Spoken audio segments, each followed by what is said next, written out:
Good morning students. Bookkeeping and accountancy या विषयातील journal आपलं चालू आहे. त्यामधील पुढचं गणित आज घेऊया. जेवढी गणिताची तुम्ही प्रॅक्टिस कराल घरी तेवढं तुमचं हे पक्कं होईल आहे 12वीच्या दृष्टीने सुद्धा. त्यामुळे तुम्ही घरी प्लीज गणितं सॉल्व करून बघत जा आणि त्याच्यात काहीही प्रॉब्लेम आला तर प्लीज मला कॉन्टॅक्ट करू शकता तुम्ही. ठीक आहे. तर generalized the following transactions in the books of संकल्प जनरल स्टोअर्स. संकल्प जनरल स्टोअर्स एक दुकान आहे ज्याच्या संबंधित होणारे जे ट्रान्झॅक्शन्स आहे, व्यवहार आहेत, ते आपल्याला जर्नलाइज करून दाखवायचे आहेत. म्हणजे त्या संबंधात आपल्याला जर्नल एंट्रीज करून दाखवायचे आहेत. तर आपण बघा इथे पहिलं ट्रान्झॅक्शन घेऊया. Started business with cash 1,00,000 rupees, stock of goods worth ₹50,000 and computer 50,000. म्हणजे काय, 1 तारखेला 1 जुलैला त्यांनी आपला बिझनेस सुरू केलेला आहे, ज्यामध्ये त्यांनी कॅश आणली आहे 1,00,000 रुपये, स्टॉक ऑफ गुड्स आणलेला आहे त्यांनी 50,000 आणि कम्प्युटर त्यांनी आपल्या व्यवसायात आणलेला आहे 50,000चा. ठीक आहे.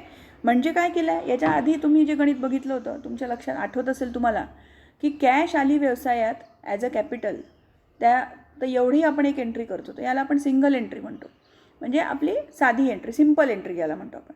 आणि कंपाऊंड एंट्री एक प्रकार असतो याच्यामध्ये. कंपाऊंड एंट्री म्हणजे काय की एकापेक्षा जास्त वस्तू घेऊन जर त्यांनी व्यवसाय सुरू केला असेल, म्हणजे जसं कॅश आली व्यवसायात तर आपण त्याला कॅपिटल नाव देतो, तसंच वस्तूसुद्धा त्यांनी काही आणल्या असतील त्याला, म्हणजे at the time of starting of business, म्हणजे बिझनेस स्टार्ट करायच्या वेळी जर त्यांनी काही वस्तू आणल्या असतील तर त्यालासुद्धा आपण ॲज अ कॅपिटल म्हणूनच बघतो.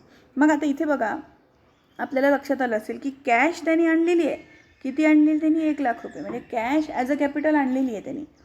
स्टॉक ऑफ गुड्स पण त्यांनी आणलेलं आहे. ठीक आहे. कितीचं? 50,000चं. आणि कम्प्युटर पण त्यांनी आणलेलं आहे 50,000चं. म्हणजे हे सगळं मिळून त्याचं कॅपिटल आहे. मग याची आपल्याला कंपाऊंड एंट्री करावी लागेल. कंपाऊंड एंट्री कशी की जसं कॅश व्यवसायात आली आहे तर आपण कॅश अकाउंट डेबिट करतो, तसंच ज्या ज्या वस्तू त्यांनी व्यवसायात आणल्या आहेत ॲज अ कॅपिटल त्या सगळ्या आपल्याला डेबिट करायच्या आहेत. म्हणजे इथे काय येईल आहे बघा, कॅश अकाउंट पण डेबिट येईल आहे, गुड्स अकाउंट म्हणजे स्टॉक ऑफ गुड्स अकाउंट पण डेबिट येईल आहे आणि कम्प्युटर अकाउंट पण डेबिट येईल आहे. कारण की त्या सगळ्या त्यांनी आणलेल्या आहेत व्यवसायात आणि या तिघांची टोटल आपल्याला दाखवावी लागेल. तर बघा, तुम्ही एक पहिली एंट्री आपण इथे दाखवलेली आहे, आखलेलं आहे तुम्ही जर्नलचं. Date, particulars, LF, debit amount, credit amount, 2017 जुलै 1 तारीख, अशा पद्धतीने आपण डेट लिहित असतो. सगळ्यात पहिले आता कॅश आपल्या व्यवसायात आलेली आहे तर आपण काय करू, कॅश अकाउंट डेबिट करू. कितीचं आहे? 1,00,000 रुपयाचं. ठीक आहे. Stock of goods account debit 50,000चं आणि कम्प्युटर अकाउंट डेबिट 50,000चं. म्हणजे हे तिन्ही आपण डेबिट का केले? कारण की तिन्ही आपल्या व्यवसायात आलेले आहेत. बरोबर आहे. 1 मिनिट. त्यानंतर हे सगळे ॲज अ कॅपिटल आलेलं आहे म्हणून आपण कॅपिटल अकाउंट क्रेडिट करू. तर बघा इथे कॅपिटल अकाउंट क्रेडिट साईडला आपल्याला या तिघांची टोटल लिहायची आहे. 1,00,000 अधिक 50,000 म्हणजे झाले 1,50,000 आणि 1,50,000 अधिक 50,000 म्हणजे झाले 2,00,000. बरोबर आहे. म्हणजे एकंदर टोटल कॅपिटल त्यांनी किती आणलेलं आहे? 2,00,000 आणलेलं आहे. त्यामधील 1,00,000 रुपये कॅश होती, 50,000ची वस्तू होत्या आणि 50,000चा कम्प्युटर होता. ठीक आहे. तर याची एंट्री बघा कशी करायची. हे प्रत्येक वेळी तुम्हाला ही फर्स्ट एंट्री ही करायचीच आहे की ज्या वस्तू ॲज अ कॅपिटल म्हणून त्यांनी व्यवसायात आणलेल्या स्टार्टेड बिझनेसच्या वेळी त्या सगळ्या वस्तूंना डेबिट करायचं प्रत्येकी आणि त्या सगळ्यांची टोटल म्हणून टू कॅपिटल अकाउंटला क्रेडिट करायचं. तर बघा इथे cash account debit 1,00,000, stock of goods account debit 50,000, computer account debit 50,000, to capital account 2,00,000, being started business with cash and goods and computer. म्हणजे बिझनेस त्यांनी स्टार्ट केला आहे with cash, goods and computer. ठीक आहे. तर याला म्हणतात कंपाऊंड एंट्री. त्यानंतर बघा चौथं 4 तारखेचं त्यांनी जे व्यवहार दिलेला आहे तो आहे purchased goods from Kareena on credit 10,000 at 5% trade discount. म्हणजे परचेस केलेलं आहे गुड्स म्हणजे वस्तू परचेस केलेल्या आहे करीनाकडून आणि ऑन क्रेडिट केलेलं आहे. म्हणजे उधारीवर आपण त्या करीनाकडून वस्तू खरेदी केल्या, म्हणजे करीनाला आपण पैसे दिलेले नाही आहेत. किती रुपयाच्या वस्तू खरेदी केल्या? तर 10,000च्या वस्तू खरेदी केल्या आणि 5% ट्रेड डिस्काउंटवर केल्या. म्हणजे 5% आपल्याला तिने डिस्काउंट दिलेला आहे, पण तो ट्रेड डिस्काउंट आहे. म्हणजे ॲट द टाईम जेव्हा आपण तिला 10,000च्या वस्तू खरेदीचं ठरवायला आलो होतो त्यावेळी तिने 5% वस्तू 5% डिस्काउंट दिलेला आहे. तर याचं कॅल्क्युलेशन बघा कसं करायचं. तर 4 तारखेची एंट्री तुम्हाला लक्षात येईल आहे. 4 तारखेची एंट्री तुमच्या लक्षात येईल आहे. Purchase account debit 9,500. बघा आता परचेस अकाउंट डेबिट का बरं करायची, कारण परचेस करणं, खरेदी करणं हा आपला खर्च आहे आणि खर्च आपण नेहमी डेबिट करत असतो. म्हणून परचेस काही केलेलं असेल तर आपण डायरेक्ट त्याला परचेस अकाउंट डेबिट लिहून टाकायचं. तर परचेस अकाउंट डेबिट लिहिलं आपण. आता किती रुपयाची वस्तू केल्या होत्या आपण आठवतं आपल्याला, 10,000च्या. आता इथे 9,500 कसं काय दिलं आहे, तर तुम्हाला आठवत असेल की त्यांनी ट्रेड डिस्काउंट दिलेला आहे. आणि ट्रेड डिस्काउंट म्हणजे जेवढे पैसे त्यांनी त्या 10,000तले कमी केले आहेत त्या पैशाचा हिशोब नाही दाखवायचा, डायरेक्ट त्या 10,000मधून ते वजा करायचे आणि उरलेला अमाऊंट इथे आपल्याला शो करायची असते. बरोबर आहे. मग आपल्याला आता काय करावं लागेल की 10,000च्या वस्तू आहेत आणि 5% डिस्काउंट दिला आहे. तर आपण त्याचं कॅल्क्युलेशन बघा कसं करू. तुम्ही वही असेल तर तुम्ही जे मी बोलते ते तुम्ही लिहून घ्या. 10,000 गुणिले 5 भागिले 100. काय लिहू, 10,000 गुणिले 5 भागिले 100 म्हणजे 100चे 2 झिरो आणि 10,000तले 2 झिरो कट होतील. म्हणजे वरती राहतील 100 गुणिले 5. बरोबर आहे. जसं बोलते तसं तुम्ही करत चला. 100 गुणिले 5, 100 गुणिले 5 किती होतात, 500 रुपये. म्हणजे याचा अर्थ ट्रेड डिस्काउंट जो आहे तो किती रुपये दिलेला आहे, 500 रुपये दिलेला आहे. म्हणजे 10,000वर त्यांनी 500 रुपये कमी केलेले आहेत. मग आता या 500 रुपये पण कुठेच नाही दाखवायचे आणि हे 10,000 पण कुठेच नाही दाखवायचे. तर डायरेक्ट आपण 10,000 वजा 500 करायचं आणि ती जी अमाऊंट आहे ती दाखवायची. ती तुम्हाला इथे दिसेल बघा. 10,000 मायनस 500 बरोबर काय होतं, 9,500. आणि म्हणून ही 9,500ची अमाऊंट इकडे आलेली आहे. आलं का लक्षात कॅल्क्युलेशन. परत तो व्हिडिओ सारखा बघा, तुमच्या कॅल्क्युलेशन लक्षात येईल. तर परचेस अकाउंट डेबिट आपण केलं 9,500. आता खाली समजा जर आपण कॅश दिली असती तर कॅश आपल्या व्यवसायातून गेली असती आणि क्रेडिट व्हॉट गोज आउट या नियमानुसार आपण त्याला क्रेडिट केलं असतं, कॅश अकाउंट क्रेडिट लिहिलं असतं. पण कॅश आपण दिलेलीच नाही आहे, कारण आपण उधारीचा व्यवहार केलेला आहे. आणि उधारीचा व्यवहार जेव्हा करत असतो तेव्हा त्या ज्या व्यक्तीशी आपण तो उधारीचा व्यवहार करतो त्या व्यक्तीचं नाव आपल्याला तिथे मेन्शन करावं लागतं. तर आपण तिथे करीनाचं नाव मेन्शन करू, कारण करीनाशी आपण उधारीचा व्यवहार केलेला आहे. सो टू करीनाज अकाउंट क्रेडिट साईडला येईल 9,500. ब्रॅकेटमध्ये येईल आहे being purchase goods from Kareena on credit at 5% trade discount. जे जसं तिथे वाक्य आहे तेच तुम्हाला इथे लिहायचं आहे की आम्ही गुड्स परचेस केले करीनाकडनं ऑन क्रेडिट आणि ॲट 5% ट्रेड डिस्काउंट, म्हणजे ट्रेड डिस्काउंट त्यांनी मला दिलेला आहे. ठीक आहे. तर अशा पद्धतीने हे ट्रेड डिस्काउंटची तर आधी पण आपण एंट्री केलेली आहे, तर तशी झाली. आता त्याच्यानंतर हे बघा 10 तारखेची entry. Sold goods to Priyanka at 20,000 at 10% trade discount. तर बघा आपण 10 तारखेची एंट्री बघूया. इथे तुम्हाला दिसत असेल की प्रियंकाला आपण वस्तू सेल केलेल्या आहेत. आता तिथे तुम्हाला कुठेही दिलेलं नाही आहे की कॅशने सेल केलेलं आहे. जेव्हा असं दिलेलं नसतं, कॅश ह्या शब्दाचा उपयोग केलेला नसतो, तेव्हा तुम्ही ते क्रेडिटवरच समजायचं. ॲक्च्युली क्रेडिट ह्या शब्दाचा पण तिथे उपयोग केलेला नाही आहे. पण जर कॅश या शब्दाचा उपयोग केला नाही आहे याचा अर्थ तो क्रेडिटचाच व्यवहार आहे, म्हणजे उधारीचा व्यवहार आहे.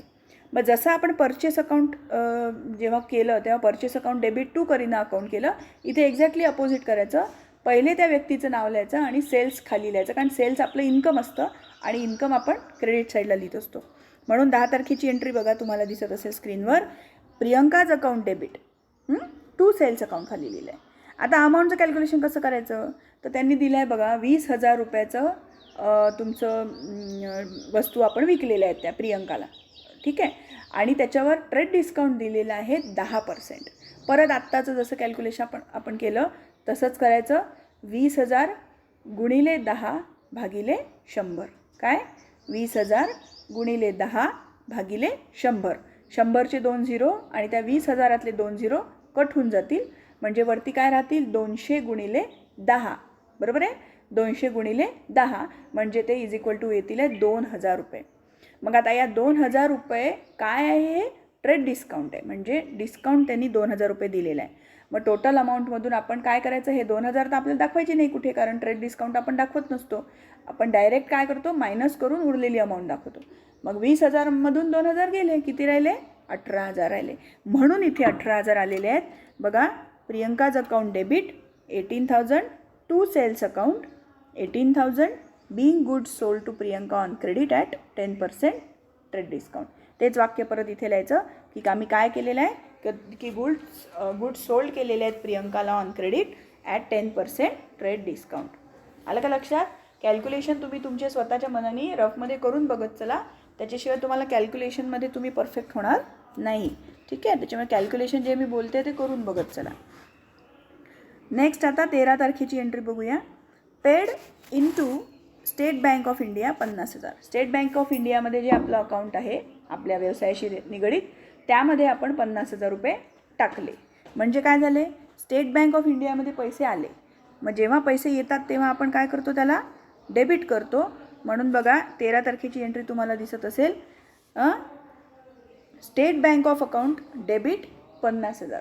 ठीक आहे, अकाउंटमध्ये पैसे येतात आहे, पण आपल्याकडे नाही येतात आहे, आपल्याच संस्थेच्या नावाने जो अकाउंट आपण बँकेत काढलेला आहे त्या अकाउंटमध्ये पैसे चालले आहेत, म्हणून तिथे डेबिट आपण दाखवायचं. म्हणून state Bank of India debit 50,000. आता इथून आपण आपल्याकडची कॅश तिथे भरलेली आहे, त्याच्यामुळे आपली कॅश कमी झाली, आपल्या व्यवसायातून ती गेली आहे बाहेर, त्या म्हणून आपण कॅश अकाउंट क्रेडिट करणार.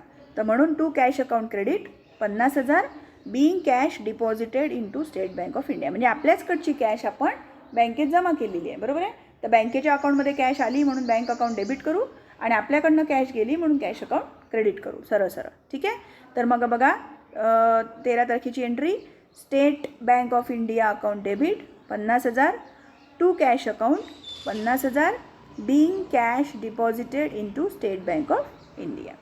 ठीक आहे, त्यानंतर बघा पुढची एंट्री आपण बघूया. 15 तारखेची दिलेली आहे इथे, goods worth ₹2,000 loss by theft म्हणजे चोरी झालेली आहे. 2,000च्या वस्तूंची आपली चोरी झालेली आहे. त्याची एंट्री बघा कशी करायची. 15 तारखेची एंट्री बघा, loss by theft account debit 2,000.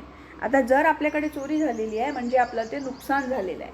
ते चोर म्हणजे जे वस्तू त्यांनी चोरल्या आहेत म्हणजे त्या कितीच्या आहेत, 2,000च्या आहे. याचा अर्थ काय की या वस्तू ज्या आपण विकणार होतो आणि आपल्याला त्याचे पैसे मिळणार होते ते आता मिळणार नाही आहेत आपल्याला, बरोबर आहेत की नाही.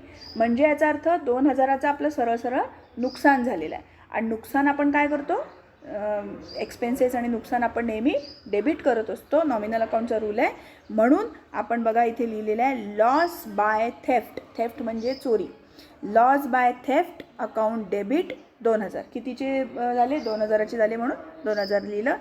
To goods loss account or purchase account. आता याच्यामध्ये तुम्ही जर कन्फ्यूज झाले समजा तर तुम्ही सरळ परचेस अकाउंट क्रेडिट करायचं. आता परचेस अकाउंट क्रेडिट का करायचं की जेव्हा आपण परचेस करतो तो आपला खर्च होतो, बरोबर आहे. पण जेव्हा आपण अशा पद्धतीने जर आपलं नुकसान झालं याचा अर्थ काय की आपले गुड्स तर व्यवसायातून कमी झाले पण आपल्याला परचेसचे पैसे मिळाले नाही. म्हणजे आपलं परचेस म्हणजे जे मेन परचेस होतं ते आपलं कमी झालेलं आहे, बरोबर आहे, 2,000.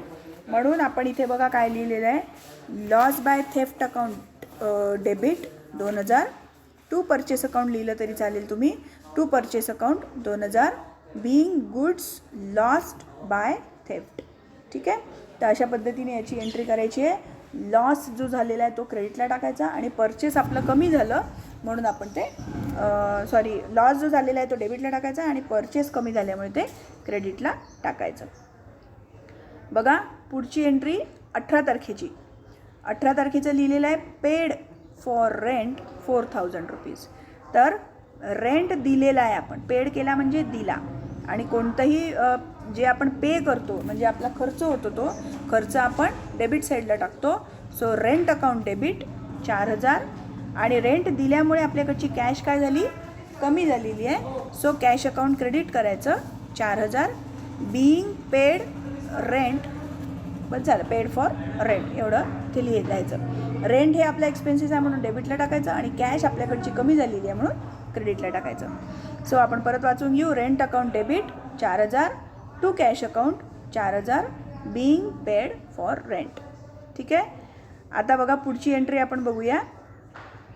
20 तारखेची, received cash of 17,500 from Priyanka in full settlement of her account. बघा आता इथे थोडं लक्ष द्या, ही थोडी वेगळी एंट्री आहे. रिसिव्ड कॅश आपल्याला रिसीव्ह झालेली आहे. रिसीव्ह झालेली म्हणजे मिळाली. किती मिळाली आहे, 17,500. कोणाकडनं? फ्रॉम प्रियंका. प्रियंकाशी आपण एक व्यवहार केलेला होता, त्याच्यामधून तिने 17,500 आपल्याला कॅश दिलेली आहे in full settlement of her account. Full settlement म्हणजे जेवढा तिचा उधारीचा जो अकाउंट होता, म्हणजे उधारी जेवढी तिच्याकडे बाकी होती त्या अकाउंटला फुल बंद करण्याच्या दृष्टीने तिने 17,500 रुपये आपल्याला दिलेले आहेत. आता आपल्याला बघावं लागेल वरती या वरच्या महिन्यामध्ये, वरच्या तारखेला या महिन्यामध्ये प्रियंकाबरोबर काय व्यवहार झाला होता. तर बघा इथे तुम्हाला 10 तारखेचा व्यवहार दिसत असेल की sold goods to Priyanka at of ₹20,000 at trade discount. बरोबर आहे. आता याची एंट्री बघा आपण केली होती 10 तारखेची. आता 10 तारखेची एंट्री बघा इथे दिसत असेल तुम्हाला की प्रियंका अकाउंट डेबिट आपण 18,000 केले होते, कारण ट्रेड डिस्काउंट आपल्याला 2,000चा मिळालेला होता. तुम्ही जर परत ते आठवाल तर तुम्हाला लक्षात येईल आहे की 20,000मधून आपण 2,000 मायनस करून 18,000चीच एंट्री केली होती, कारण ट्रेड डिस्काउंट मिळाला होता म्हणून आपण एंट्री केली होती Priyanka account debit 18,000 to sales account. म्हणजे याचा अर्थ काय की सेल्स जे तिला आपण केलेलं आहे क्रेडिट सेल, त्यामधून तिला आपल्याला किती पैसे द्यायचे आहेत? 18,000 तिच्याकडनं घेणे आहेत. बरोबर आहे ना. आपण सेल केला आहे ना, म्हणजे पैसे आपल्याला मिळणार आहे. तर तिला आपल्याला 18,000 देणे आहे. आता त्यांनी काय म्हटलं आहे, तिने फुल सेटलमेंट केलेलं आहे आणि फुल सेटलमेंटमध्ये तिने फक्त 17,500 आपल्याला दिलेले आहेत. म्हणजे पूर्ण 18,000 तिने दिलेले नाही आहेत आपल्याला. म्हणजे याचा अर्थ काय समजला तुम्हाला की रिसिव्ड कॅश जेव्हा तुम्ही 17,500 रिसीव केली, याचा अर्थ तिला जे 18,000 द्यायचे होते ते तिने 17,500च दिले. म्हणजे तिने किती पैसे कमी दिले आहेत? 500 रुपये आपल्याला जेव्हा कॅश द्यायला आली ती तेव्हा कमी दिलेले आहेत. याचाच अर्थ हा कॅश डिस्काउंट आहे. याचाच अर्थ काय? हा कॅश डिस्काउंट आहे. आणि कॅश डिस्काउंटची एंट्री बघा तुम्हाला कशी करायची. इथे तुम्हाला कुठेही डिस्काउंटचा शब्दांचा वापर केलेला नाही आहे, पण हे तुम्हाला समजून घ्यायचं आहे की प्रियंकाकडनं आपल्याला 18,000 रुपये घेणे होते आणि जेव्हा ती कॅश द्यायला आली तेव्हा तिने किती दिलेले आहेत? 17,500च दिलेले आहेत. म्हणजे 500 रुपये बहुतेक आपण तिचे वरचे सोडून दिलेले आहेत. बरोबर आहे.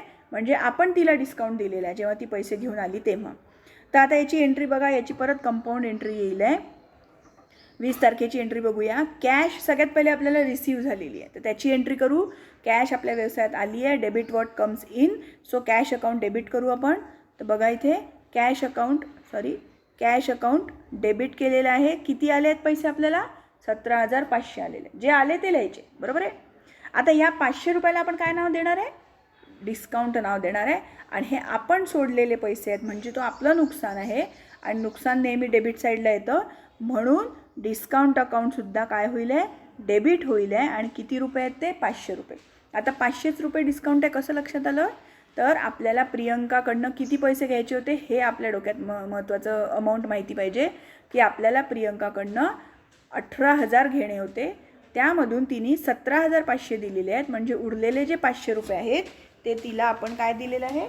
डिस्काउंट दिलेलं आहे. बरोबर आहे.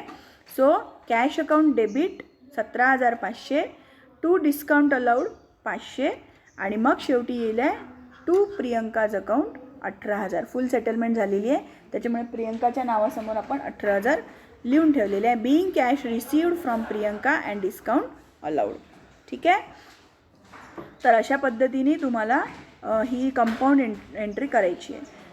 सगळ्यात शेवटची ट्रान्झॅक्शन बघूया आता. Paid for stationery purchased 8,000. Paid for stationery purchased 8,000. 25 तारखेचं आहे. तर बघा स्टेशनरी तुम्ही परचेस केलेली आहे 8,000 रुपयाची. बरोबर आहे. तर तुमच्या स्क्रीनवर तुम्हाला दिसत असेल stationery account debit 8,000. Stationery account debit का बरं केली आहे? कारण स्टेशनरी परचेस केली आहे म्हणजे तो आपला खर्च झालेला आहे. And all expenses should be debited. All expenses should be debited. म्हणून स्टेशनरी अकाउंट डेबिट 8,000. आणि ती स्टेशनरी खरेदी केल्यामुळे आपल्याकडची कॅश कमी झालेली आहे. कॅश जर कमी झाली तो आपण क्रेडिट करत असतो.